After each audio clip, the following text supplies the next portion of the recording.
کالا جادو از قلم M.A. راحت۔ میں نہیں ہنس سکتا، ہنسی میری تقدیر سے نکل چکی ہے۔ تو کیا تم بھی؟ رکمنی نے مجھے دیکھتے ہوئے کہا۔ جی، میں نے سوالیہ انداز میں اسے دیکھا۔ تو کیا تم بھی اس سے محبت کرتے ہو؟ کیا تم بھی اسے چاہنے لگے ہو؟ رکمنی کے سوال نے مجھے ششندر کر دیا۔ میں پھٹی پھٹی آنکھوں سے اسے دیکھنے لگا تو وہ بولی، میں دعوے سے کہتی ہوں، پورے یقین اور اعتماد کے ساتھ، کہ وہ تمہیں چاہنے لگی تھی۔ وہ عورت ہوں میں، اور عورت ہی عورت کو صحیح طور پر سمجھ سکتی ہے۔ ایسی اداس رہتی تھی ہمیشہ، جیسے اس سے کوئی بہت ہی قیمتی شے چھن گئی ہو۔ میں نے ایک بار تمہارا نام لے دیا تھا، اس کے سامنے پوچھا اس سے کہ کیا وہ تمہیں چاہنے لگی ہے، تو ایسی بلک بلک کر روئی کہ دل پھٹنے لگا۔ بھگوان کی سوگند مسعود، وہ تمہیں چاہنے لگی تھی، بہت زیادہ، بہت ہی زیادہ۔ عورت ایسی ہی چیز ہوتی ہے، گھائل ہوتی ہے تو ایک ہی نظر میں، اور نہیں ہوتی تو اس کے پورے بدن کو داغدار کر دو، کبھی گھائل نہیں ہوتی۔ اب کیا کرو گے یہ بتاؤ، کیسے مدد کرو گے اس کی؟ کہاں ملے گی وہ؟ اللہ جانتا ہے میں کیا کہوں۔ رکمنی کے ساتھ خاصا وقت گزارا، پھر گنگا دھر جی نے ہی آواز دی، ارے چل رہے ہو کیا؟ میں نے تانگا منگوا لیا ہے۔ میں رکمنی سے اجازت لے کر گنگا دھر جی کے ساتھ باہر نکل آیا، اور تانگا اس سمت چل پڑا جسے پیتل کنڈ کا نام دیا گیا تھا۔ پرانا مندر تھا اور کھنڈر بن چکا تھا۔ اس کے عقب میں مرگھٹ تھا، مگر میں خود بھی جانتا تھا کہ یہاں آنا بیکار ہے۔ بھوریا چرن یہاں بیٹھا تھوڑی ہوگا۔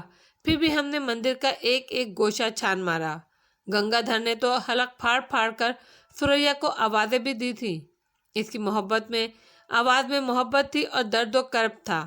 بھگوان ناز کرے اس کا، جانے کہاں لے گیا وہ۔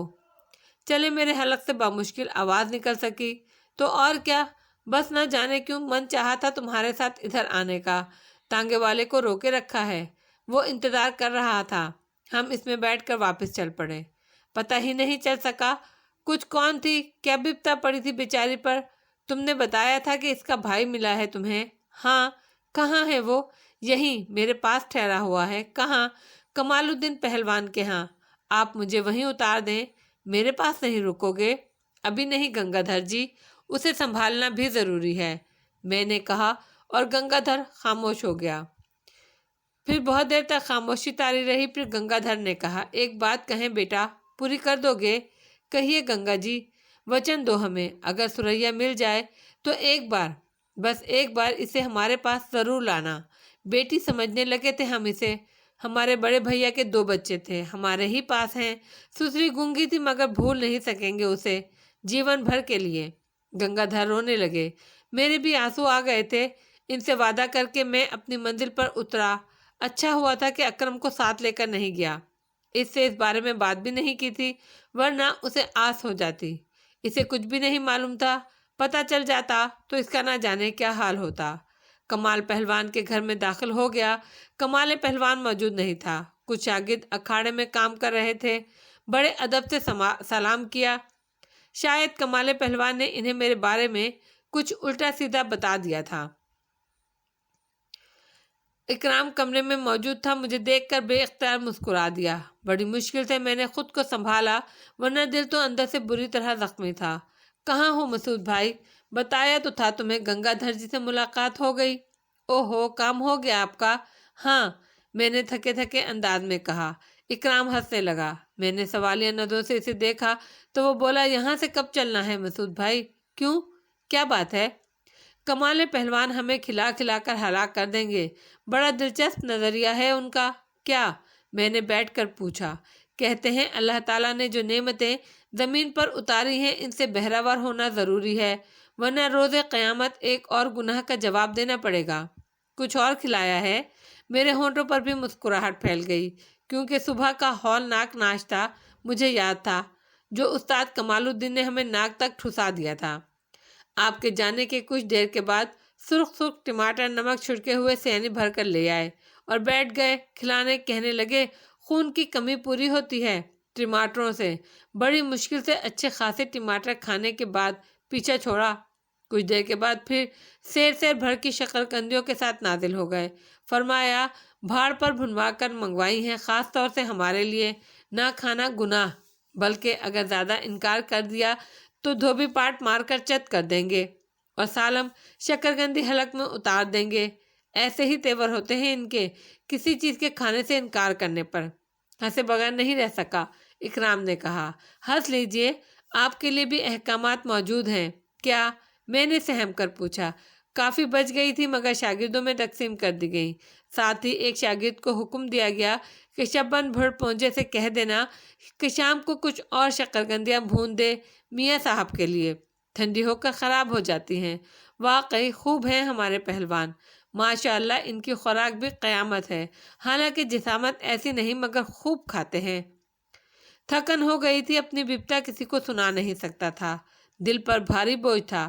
بھوریا چرن نے جوابی کارروائی کی تھی، نہ جانے بیچاری سریا کس حال میں ہو۔ وہ جانتا تھا کہ اکرام میرے پاس ہے اور یقیناً اپنی داستان بھی سنائے گا۔ اس کے بعد میں خواجے کا رخ ضرور کروں گا، چنانچہ وہ سریا کو لے گیا تھا۔ میں زیادہ آرام نہیں کر سکا تھا کہ کمال الدین پہلوان کی دھاڑ سنائی دی، اماں آ گئے میاں صاحب، ابھی کچھ کھلایا پلایا میاں صاحب کو یا سوکھا ہی ڈال رکھا ہے؟ یہ الفاظ انہوں نے اپنی کسی شاگرد سے کہے، پھر اندر آ گئے۔ ملاقات ہو گئی میاں صاحب گنگادھر سے؟ جی پہلوان صاحب، ایک خوشخبری لایا ہوں آپ کے لیے۔ کیا پہلوان صاحب؟ وہ تمنا خان پہلوان میرٹھ والے کو سنا ہے کبھی؟ نہیں، جادو ہے آواز میں، پاگل کر دیتے ہیں سننے والے کو۔ کل شام آ رہے ہیں، صوفی جبار کے ہاں قوالیاں جمیں گی۔ صوفی جبار کے پوتے کا عقیقہ ہے، بتایا تھا میں نے آپ کے بارے میں۔ بے چین ہو گئے، کہنے لگے مگر انتظام میں لگے ہوئے ہیں کہ شام کو خود آئیں گے دعوت دینے۔ مجھے کچھ کہنے کا موقع دیے بغیر ہی اس نے کلائی الٹی کر کے گھڑی میں وقت دیکھا اور بولا، ابے لو، کھانے کا ٹائم ہو گیا ہے اور میں ہوں بیٹھا، کھانا لگواتا ہوں میاں صاحب، ہاتھ منہ دھو کر تیار ہو جائیے۔ کھانے سے فراغت پانے کے بعد اکرام نے پوچھا، خواجے میں کب تک قیام کریں گے مسعود بھائی؟ اب یہاں کوئی کام نہیں رہا ہمارا، کل حقیقے میں شرکت کریں گے؟ نہیں۔ کمال الدین پہلوان چھوڑ دیں گے ہمیں؟ ہاں اکرام، یہ مشکل پیش آئے گی مگر اس کا حل یہی ہے کہ خاموشی سے نکل جایا جائے، اس کے علاوہ کچھ نہیں ہو سکتا۔ اکرام نے کہا۔ میں خاموشی سے کچھ سوچتا رہا، پھر میں نے اسے مخاطب کیا، اکرام تمہارا اب کیا ارادہ ہے؟ کیا ہو سکتا ہے بھائی، میری زندگی تو کھلی کتاب ہے، بہن کی تلاش کی حسرت ہے، وہ مل جائے تو جینے کی سوچوں، ورنہ زندگی کا اور کیا مقصد ہو سکتا ہے؟ میں تمہارے لیے کیا کر سکتا ہوں اکرام؟ میں نے کہا اور وہ چونک کر مجھے دیکھنے لگا، پھر آنکھوں میں آنسو بھر کر بولا، تو خود سے جدا کرنا چاہتے ہیں مسعود بھائی؟ یہ تو کرنا پڑے گا اکرام، تم میرا ساتھ کہاں دو گے؟ میں نے کہا اور وہ چھلک پڑا، پھر ہچکیاں لیتے ہوئے بولا، میرا بھی تو دنیا میں کوئی نہیں ہے بھائی، کوئی منزل بھی نہیں ہے میری، کوئی نشان بھی نہیں کہ بہن کو تلاش کروں، بھٹکنا ہی ہے مجھے، اپنے ساتھ رہنے دیں مجھے بھائی، جہاں بھی جائیں گے آپ کے ساتھ چلوں گا، کبھی آپ کے کسی کام میں دخل نہیں دوں گا، آپ کا ہر حکم چھوٹے بھائی کی طرح بجا لاؤں گا، آپ پر کبھی بوجھ نہیں بنوں گا، میں اکیلا کیسے جی سکتا ہوں بھائی؟ وہ زار و قطار رونے لگا اور میرا دل بھی بھر آیا۔ میں نے اسے سینے سے لگا کر کہا، تجھے میرا غم نہیں معلوم اکرام، تجھے میرے بارے میں کچھ نہیں معلوم میرے بھائی، میں بھی سینے میں طوفان چھپائے پھر رہا ہوں، میرا بھی بہت کچھ کھو گیا ہے، اتنا کچھ کھو گیا ہے کہ تو تصور بھی نہیں کر سکتا، میرے سینے میں زخم ہی زخم ہے، مگر میرے لیے کچھ ہدایات ہے، میں ابھی تجھ سے کوئی وعدہ نہیں کر سکتا، میرا دل تیرے لیے دکھا ہوا ہے، لیکن شاید میرے پاس تیرے درد کا درما نہیں ہے، خیر اللہ مالک ہے، دیکھیں گے، سوچیں گے کیا کرنا چاہیے۔ تو اکرام تو اپنی بہن کو تلاش نہیں کرے گا؟ کہاں تلاش کروں؟ اتنا بے دست و پا ہوں کہ کوئی فیصلہ ہی نہیں کر سکتا، ہاتھ بندھے ہوئے ہیں میرے پاؤں بندھے ہوئے ہیں، کوئی منزل نہیں ہے میرے سامنے، کچھ سمجھ میں نہیں آتا۔ دیکھو بھائی، اگر تم نے مجھے تنہا چھوڑ دیا تو مر جاؤں گا، مجھے سہارا درکار ہے، ہم دونوں ایک دوسرے کا سہارا بنیں گے تو کیا برا ہوگا؟ تمہارے کسی کام میں مداخلت نہیں کروں گا، وعدہ کرتا ہوں، کبھی شکایت کا موقع نہیں دوں گا۔